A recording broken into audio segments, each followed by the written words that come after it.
all of us. An interim ministry of a year is a long time to have an interim ministry. And it was tough on me because I didn't know what my future was. I didn't know what to expect. And it was tough on the church because we didn't know what our future was. But that's kind of been moved along now, and we kind of have an idea of who the minister is going to be. And now I know that I'm going to have hopefully a long and productive ministry at this church. But through that time of uncertainty, I wanted you to be certain of one thing. That Jesus Christ is who He claims to be. That He is life. And that He is the way. And that He is the truth. And following Him is the best thing that we could ever do with our life. God went through an awful lot of trouble to bring us back to Him. And He didn't bring us back to Him just so the first time that we mess up, He can smite us down. Like the Bruce Almighty. You know, the smite us, oh mighty smiter. God is not that kind of God. Yes, He is a God of power, but He's also a God of grace, and a God of generosity, and a God of love. And Christ, we see that in His life. And what I really tried to portray last year was that God is approachable, that we can go to Him with our lives. We can trust Him with our lives. He is so generous and He is so kind that He is who He claims to be. And now as we get into the time of ministry, I want us to begin to focus on faith. And we're going to be talking an awful lot about faith over the next few weeks. You see, faith is critical. What you believe will dictate what you do with your life. What you believe in has an outcome. If I said to you, Peggy, you have $1 million in your checking account. I just deposited for you and Rich the other day, and now you have $1 million in your checking account. Do you think Peggy is going to spend money a little differently? If she believes that she has $1 million in her account, it's going to totally change her life. It's going to change the way she shops. It's going to change the restaurants she goes to. It's going to change the clothes that she wears. It might even change the car that she drives. Having $1 million. $1 million, believing you have that much money in your bank account, totally changes your outlook on life versus say you had $10 in your bank account. You're going to spend things differently. And so it is with faith. What you believe is going to have a direct impact on the way that you live your life. Your life is dictated by what you believe. If you want to change your life, change what you believe. Because believing in who you believe in and what you believe is essential to how you're going to live your life. If you believe that God is a smiter of smitings and He is going to smite you every time He can smite you, then you're going to stay as far away from Him as you can possibly be. But if you believe that He is a God of love, and that He is a God who is approachable, and that He is a God who wants to have, He longs to have a relationship with you, then you're going to approach Him totally differently. I want to tell you that God longs to have a relationship with you. He longs to be with you. Listen to what He says in Matthew the 23rd chapter, talking about Jerusalem. He says, "O Jerusalem, Jerusalem, how I have longed to gather you in like a hen gathers her chicks, but you would not." Can you see the longing that Jesus has to bring us into His presence, to bring us into Him? And that's what faith allows us to do. If we believe that is the kind of God He is, then that is who we are going to approach. If we believe that He is an approachable God that loves us even when we do wrong, then we're going to approach Him in that way. And so faith is a critical part of our lives. Now, we talked about Matthew 18. We talked a lot about faith, the chapter on faith. But chapter 17 kind of sets all of this up. But let's look what happens there. The apostles came to the Lord and they said, "Show us how to increase our faith." Now this is a pretty good question. This is a very appropriate question. Now stop and think about it for just a moment. This is Luke chapter 17. They have seen Jesus do an awful lot of things. They saw Jesus perform miracle after miracle after miracle. And many times they heard Jesus say, "Your faith has healed you. Your faith has cleansed you. Your faith has made you well." Over and over again they heard this line, "Your faith has." And so they come to Jesus and they think, you know what, this faith is a pretty big deal. So Jesus, how about if you increase our faith? This is not a question that's out of the reach at all. This is a very important question. And so they say, Jesus, would you increase our faith? But it turns out it's kind of self-serving. Because they're thinking to themselves, boy, if I have this kind of faith and I can heal the kind of people that like Jesus did, man, that's the kind of power I want. But Jesus kind of says, you know, fellas, hold on just a minute. Let me tell you something about faith. And he goes on in the next verse and he says, if you had faith even as small as a mustard seed, you could say to this mulberry tree, may you be uprooted and thrown into the sea, and it will obey you. Now, if you haven't spent any time in Sunday school, you know how small the seed of a mustard seed is. It's about the size of a grain of sand. It's very, very small. So Jesus is saying, if you had just this much faith, just a grain of sand amount of faith, you could say to this mulberry tree, be uprooted and be thrown into the sea. Now the interesting thing about a mulberry tree, it has one of the most lengthy root systems of all of the trees in the world. I mean, that root system goes everywhere. And Jesus said, if you had just this much faith, you could tell that mulberry tree with this vast root system to be uprooted and be thrown into the sea. And so what a lot of folks do is they take this verse and they say, you know what, if I just believe enough, anything will happen. And so when sickness comes into their life and they begin to get sick, they immediately go and they begin to pray. And there's nothing wrong with prayer. I absolutely believe in healing by faith. I really do. I really believe that God can heal. He has not changed. It's the same God that's always been. But if something doesn't happen, if they don't get the healing they're looking for, their faith gets shaken. And so a lot of folks take this verse as saying, if I just had, I must not have enough faith, because Jesus said that if I had enough faith, I could take this mulberry tree and I could have it thrown into the sea. But that's not the point that Jesus is trying to make with this. Because in the very next verse, he gives a parable, and the parable is the point of what Jesus is trying to make about faith. Faith, he says, is very small, and so if we have faith, then is not the question. What are we doing with our faith is the question. So Jesus gives a very poignant parable. Listen to this. When a servant comes in from plowing or taking care of sheep, does his master say, come in and eat with me? No. He says, prepare my meal, put on your apron, and serve me while I eat. Then you can eat later. And does the master thank the servant for what he has been told to do?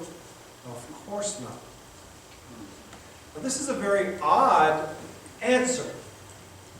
Jesus says, the apostles come and they say, Jesus, increase our faith. And Jesus says, you know, look, fellas, if you just had the faith of a grain of sand, you could tell this mulberry tree to be thrown into the sea.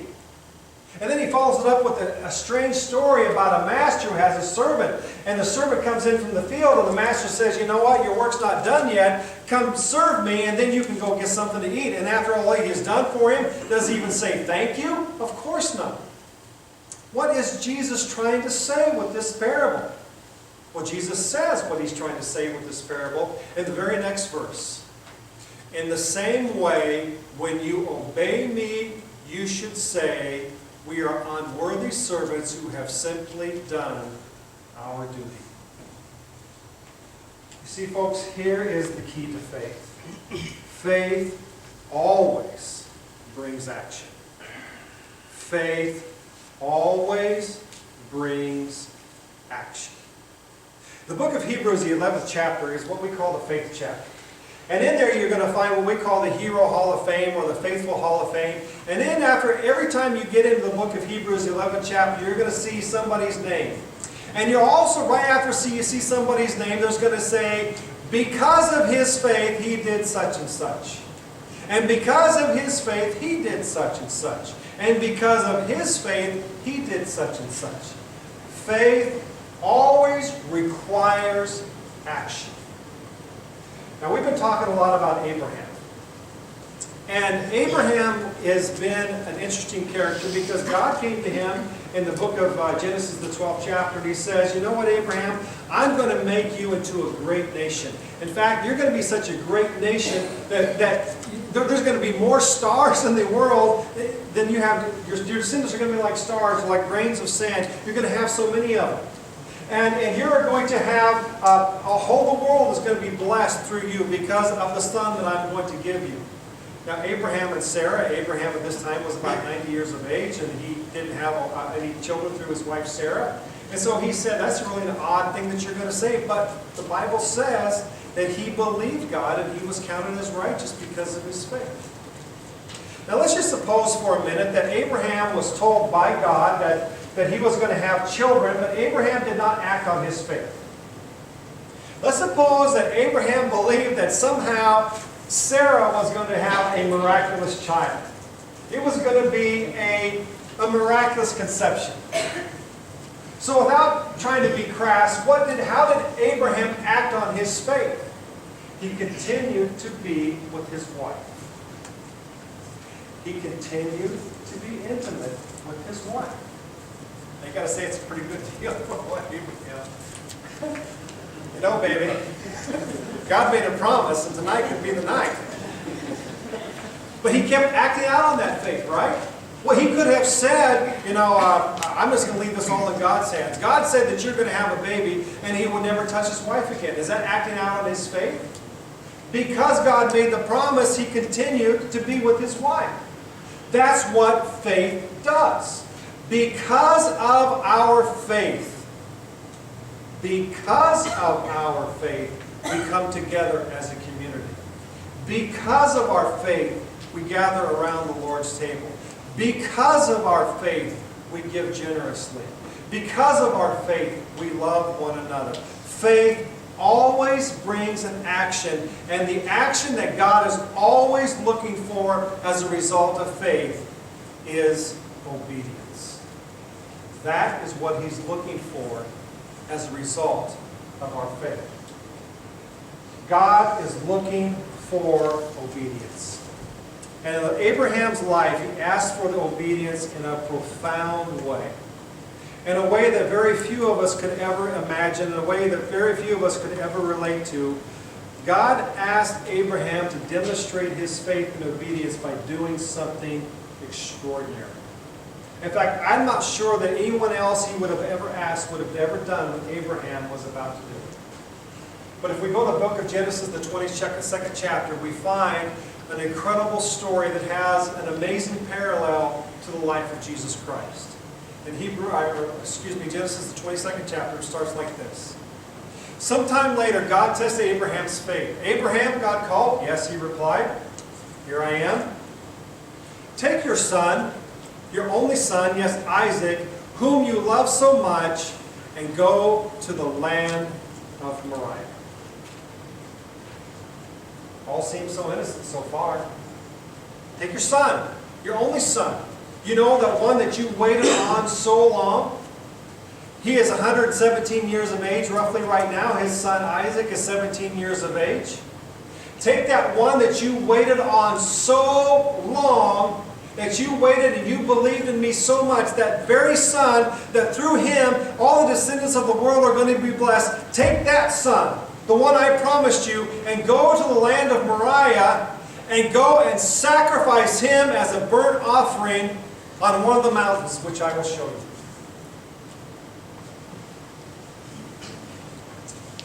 No way. No way. But Abraham believed God. And this was the depth of his belief. Now he said that he was supposed to go to the land of Moriah, and I find this very interesting. And I've looked at a lot of different translations and how they translate the word Moriah. And most all of the modern translations translate this word Moriah. It can be translated different words, but most modern translations translate this word as Moriah, and that is very significant. Moriah can be one of two places.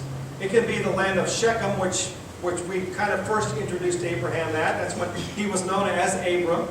And at that time he was just arrived to this land, and he went to an area between Ai and between Bethel, and he sacrificed there. This is this region.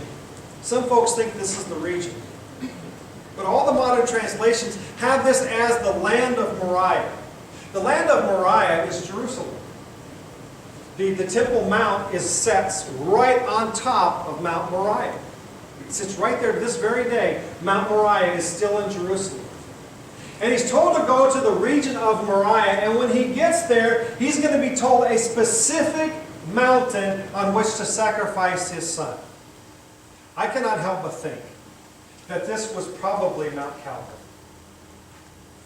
That if this is the same mountain, if this is the same Mount Moriah that he was told to go to in the area of Jerusalem, and when he got to that area, he was told a specific mountain to go to, and we see all the parallels that begin to unfold in this story, it's very possible that God led him to the exact spot where his son was going to be sacrificed. The next morning, Abraham got up early. He saddled his donkey and he took 2 of his servants along with him, and along with his son Isaac. Then he chopped wood for a fire for a burnt offering and set out for the place God had told him about. On the 3rd day, that's interesting, isn't it? On the 3rd day of their journey, Abraham looked up and saw the place in the distance. "Stay here with the donkey," Abraham told his servants. "The boy and I will travel a little further. We will worship there," and look what he says, "and then we will come right back." Abraham is fully devoted to sacrificing his son, his one and only son, the son that he loved, on that mountain. But he was also fully convinced that somehow God was going to do something miraculous where we were going to come back together again. Folks, that's faith. That is faith.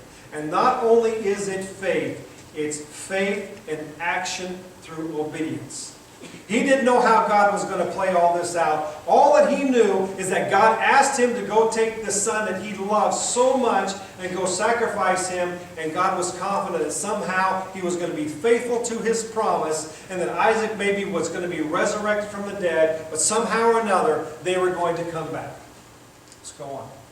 So Abraham placed the wood for the burnt offering on whose shoulders? Isaac's shoulders. And who carried the cross to where he was going to be crucified? Jesus. And while he himself carried the fire and the knife, and as the 2 of them walked together, Isaac turned to his father and said, "Father." "Yes, my son." "We have the fire and the wood," the boy said, "but where is the sheep for the burnt offering?" "God will provide a sheep for the burnt offering, my son." And they both walked on together. Goosebumps yet? Powerful story. Verse 9. When they arrived at the place where God had told him to go, Abraham built an altar and arranged the wood on it. Isaac is 17 years of age. Abraham is 117 years of age. If there's going to be a little wrestling match, who's going to win that wrestling match? Isaac could have taken off and run. Isaac could have said, "Wait a minute, Pops. Hold on just a minute here. You want me to do what? I don't think so. You catch me, and I'll get on the fire. You catch me, and I'll get on the wood." What does it say about Isaac? It says that Isaac saw the faith in his father's life, and he followed him no matter what. That is living out faith. That is generational faith. Abraham had the faith, and he has now passed it on to his son Isaac. And now Isaac has that kind of faith, where he is willing to be tied onto this altar, not knowing what's going to happen. I mean, he has a pretty good idea of who the sacrifice is going to be at this point in time, because he's looking around, and there's no ram to be found, there's no sheep to be found, and he figures out when his hands are being tied, and he's being laid on that altar, who is going to be the sacrifice. And like Jesus, he's willing to be sacrificed. He is obedient to his Father, just like Jesus was obedient to his Father. Father, if there's any way that you can take this cup from me, but not my will, but your will be done. You see, that is the distinguishing point of Jesus Christ. He followed his Father in obedience to even death on the cross. Philippians chapter 2. That's obedience. That's what faith does. Faith requires obedience. Faith doesn't just mean I'm going to come together on Sunday morning and sing a few songs and hang out with my friends. Faith means, God, I sacrifice my life to you. What do you think baptism is? Baptism is, I destroy my life so that you can take my life and do with it as you please. That is faith in action. Yes, Abraham, I am here. Don't lay a hand on the boy, the angel said. Do not hurt him in any way, for now I know that you truly fear God. You have not withheld from me even your son, your only son. How do we know that Abraham loved God? Because he did not withhold his son, his only son, the one whom he loved. How do you know that God loves you? Because God did not withhold his son, his only son, the one whom he loved, from you. That is love in action. And now we have a response to that love. Because he gave his life for us, we now give our lives for him. That's the divine exchange. See, folks, here's the thing. The word righteous, it means correct path. We talked about that. God knows the correct path for your life. And he didn't bring you along this far just so he could kind of lead you on some wild goose chase. He knows the path is for your life, and he knows the best thing for you to do with your life. There's no one other than God who knows the very best path for you to take. And my question for you this morning is, do you have enough faith to walk that path? Do you have enough faith to give up your life for him? God gave up his life for you. Are you willing to give up your life, your ambitions, your hopes, your dreams, in exchange for his ambitions, his hopes, and his dreams? He's got a better plan than you do. Do you have the faith to follow through and say, not my will, but yours be done? Do you have enough faith to say, I surrender all? Do you have enough to say, in your faith to say that I will give him everything that I have? I surrender all to thee, my blessed Savior. I surrender everything. There's no portion of my life that I will not give to you. I give you everything. Folks, that's faith in action. When we are obedient to the point we say, God, you now have control of everything. You have control of my finances. You have control of my words. You have control of where I go. You have control of what I do. You have control of my money. You have control of my giving. You have control of my relationships. You have control of my attitude. You have control of my heart. Will you give him that control? And as we sing the song this morning, I surrender all, will you give to him everything? Is there something that you have been withholding from the Lord? Is there something that you have not trusted him with? Is there a portion in your life where you have said, I'll give you everything, but I'm going to hold on to this? Folks, he is trustworthy with everything. Withhold nothing. Give him your all. Would you stand and we are going to sing.